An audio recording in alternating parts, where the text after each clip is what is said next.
For the first 25 days of December, we're going to be doing a readathon for my newest book, Nick. We know this isn't for everyone, so if you don't want us to read you a bedtime story every night, we'll still have our regular vlogs every Tuesday. But if you do want to come along, then come on!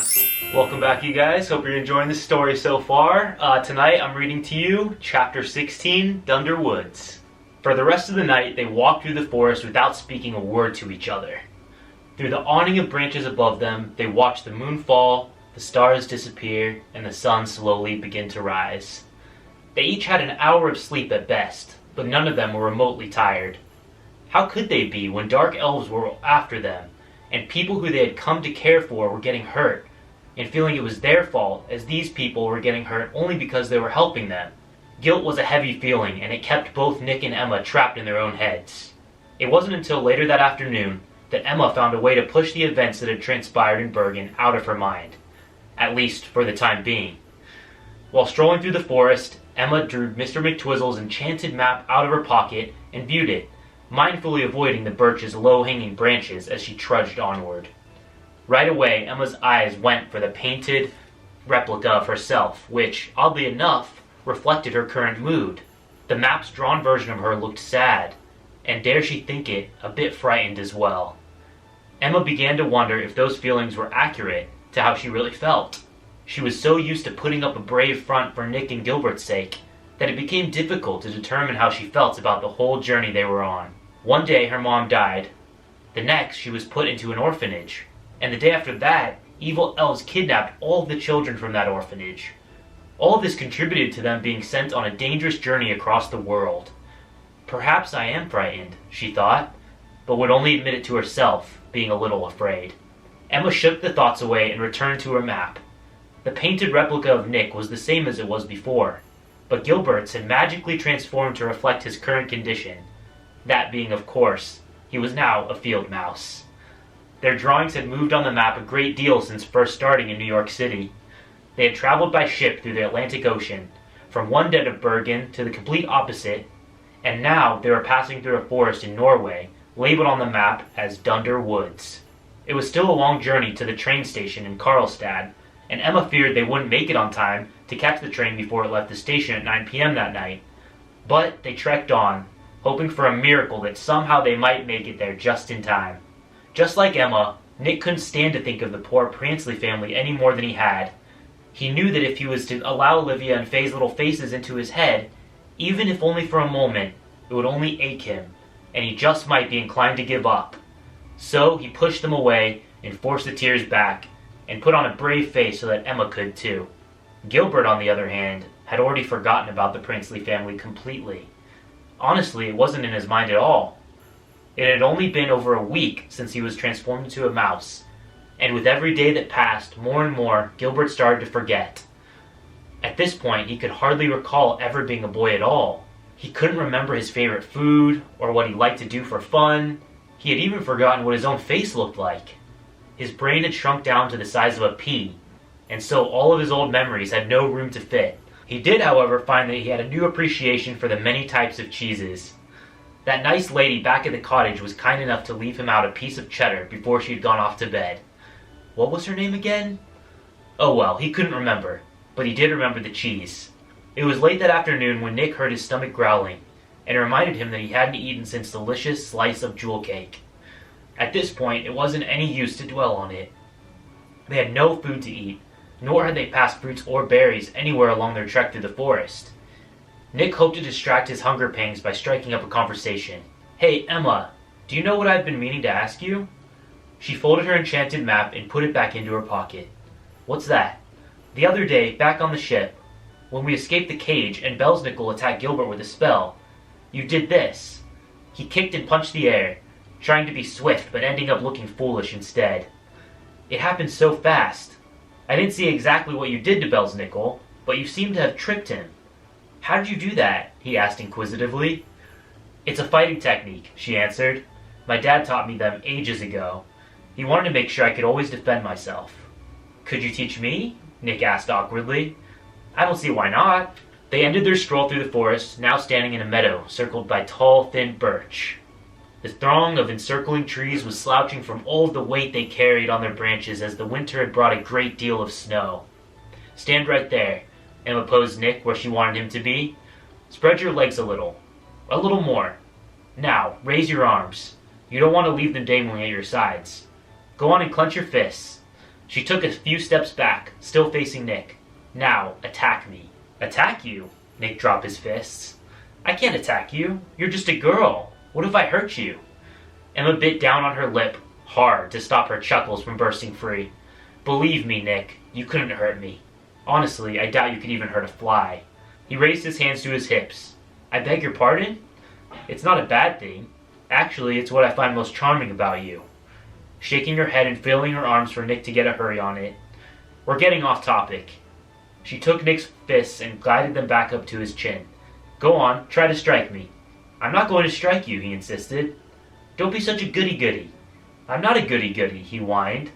"Just swing already." Nick closed his eyes and threw out a gentle punch. The very next thing he knew, he was lying flat on his back, peering up at Emma, dazed and confused. Somehow she had flipped him. He cracked his neck on his way back up. "How did you do that?" "Before my dad died, he taught me different defense techniques in case someone was ever to try and attack me," Emma went on to teach him. "This one's called the fake out." She told Nick to throw a punch, and so he did, but she grabbed his fist. She then rolled along his arm and thrust her elbow into his ribcage, but gently because she was only trying to teach him, not hurt him. They got back into a dueling position. Now this one is called the kangaroo hop. "The kangaroo hop?" Nick echoed with a chuckle stuck in his throat. "It's silly, yes, but still effective." Emma waited for Nick to stop laughing before continuing. "Alright, now this technique is all about your knees." She did as she instructed. "Step forward, plant your right foot down firmly, raise your left knee like you're about to kick, but don't. Then use your right foot to hop. Then bring back your left leg while kicking up your right. Pow! You strike your victim right in the chest." Once again, Nick found himself on the ground, on his back, looking up at Emma. Fantastic. As he climbed back up onto his feet, dusting snow off his pants. "Go on, show me another one." "Alright, this one I did to Belsnickel." Emma and Nick assembled it back into position. "This one's my favorite, and was my dad's too. He called it the cheap shot." "Fun name," noted Nick. "I know," she agreed. "The trick about this one is sneaking your foot between your victim's legs, just like this." Emma approached him, holding his gaze with her own to distract him. She got very close to slip her leg under his, and her warm breath left him gulping nervously. "You just want to slowly curl the back of your foot against his shin." Nick could feel the breaths of every word she spoke brush against his face, leaving him feeling both warm and cold at the very same time. He had never been so close to a girl before. He rather liked it, but what he could do without was the increasing speed of his heartbeat. Now, once you got the back of your foot securely against their shin, you want to give them a hard shove against their chest. "Forgive me." She pushed Nick in the chest. He stumbled back, tripped over his foot, and slammed on his back once again. Nick groaned through newfound throbs. "I can see why your father called it the cheap shot." Emma lent him a hand and hoisted him back up again. "Now you try." "Alright, here goes nothing." Nick tried to recall Emma's technique step by step, but struggled to remember the exact order. He thrust his leg between hers, then wrapped his leg around her thigh, then lost his balance and tripped over himself. He fell forward and took Emma with him. Together they tumbled down a hillside before they even knew it was there. They rolled through the snow, hit a patch of ice, and then slid all the way down to the very bottom of the slope. They soon coasted to a stop, laughing so hard that they both were crying. They then heard a squeak and looked back up at the hillside to find Gilbert sliding down the hill on a leaf. The three of them fell over laughing all over again. By the time they stopped, a golden light was spilling out of Gilbert's satchel. Emma crawled over to it and then reached inside. The pouch of Cracker Bells had all begun shimmering again with a brilliant golden glow. "The Cracker Bells have filled up again," Emma cheered. Nick's smile swept away. He didn't share the same enthusiasm as Emma did, or Gilbert, who was celebrating while skating around in circles on a patch of ice. Whether it was just a drop or not, magic was dangerous. He didn't like it, and he most certainly didn't want to tamper with it. But Emma was excited, and so was Gilbert, and so Nick played it off like he was too. There was so much excitement that it took Nick an extra second before he saw it. There was a cabin in the woods, down at the bottom of the hillside. tucked away in a thicket with a crackling exterior conquered by undergrowth and ivy. The windows were all blacked out, not a single light on inside, and yet the scent of freshly baked cookies wafted from the cabin and into Nick's nostrils. Nick hesitated. There was something off about it. He could sense it. It was a feeling, an unnatural cold one at that, and it left his stomach churning. But at the same time, he felt compelled to knock on the door. Emma finally caught wind to what Nick was looking so strangely at. What's a cabin doing in the middle of the woods? Dunder Woods wasn't a particularly dark forest, but the old cabin, appearing near in ruins, sat tucked away in a patch of dark shadows. The corpse of birch in this region of woods was older, and so they were larger, but the ones nearest the cabin appeared charred and dead. The cabin's windows were all boarded up by slabs of rotten wood, so nothing could be seen inside. But still, the smell of baked cookies managed to find Nick again. He both heard and felt his stomach grumble. It smells delicious. It does, Emma licked her lips. Like warm strudel straight out of the oven. Nick took another whiff. He didn't smell strudel, only cookies. All kinds of them, too. At first he smelled peanut butter cookies. Then it became chocolate chip. He sniffed, inhaling deeply. Nope, definitely cinnamon. But then it changed again, smelling just as sweet and just as delicious as the ones before. Gilbert had just made the long trek up Nick's woolly sweatshirt and perched himself on Nick's shoulder when the smell of Swiss cheese floated up into his nostrils. He jerked his nose upward, sniffing with twitching whiskers. He wasn't mistaken. It most certainly was Swiss cheese. Gilbert leapt off Nick's shoulder. He bounced off his forearm and landed on the head of a mushroom poking out from a blanket of frost. There was no stopping him. Gilbert took off to the cabin with haste. "Gilbert!" Nick ran after him. Emma followed. "Come back!" They chased the little mouse all the way to the cabin's front door, where Gilbert slipped under the door and vanished, just as Nick and Emma reached it. Nick went for the knob, but it was locked. He gave the door a knock, and waited, but no one came to answer. Nick started to panic. What should we do? Emma went off to check the windows, but the panels of rotten wood made it impossible to see anything inside.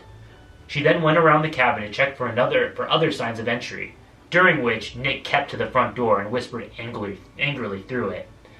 "Gilbert!" His jaw clenched, and his teeth gritted. "This isn't funny. Now I'll ask you to come out of this cabin this very instant before something happens. I mean it, Gilbert. This is highly irresponsible of you. Stop acting like a mouse and start acting like a boy. Nick!" He pulled from the door and found Emma coming out from behind the house. "I think I found a way in." "Fantastic, where is it?" Emma pointed. Nick followed, rose to his toes, and arched his back to see what she was gesturing to. On the cabin's roof was a chimney. "You can't be serious." He slowly whirled back around to face Emma again. "You want us to climb down a chimney?" "Better than waiting around here hoping Gilbert's all right."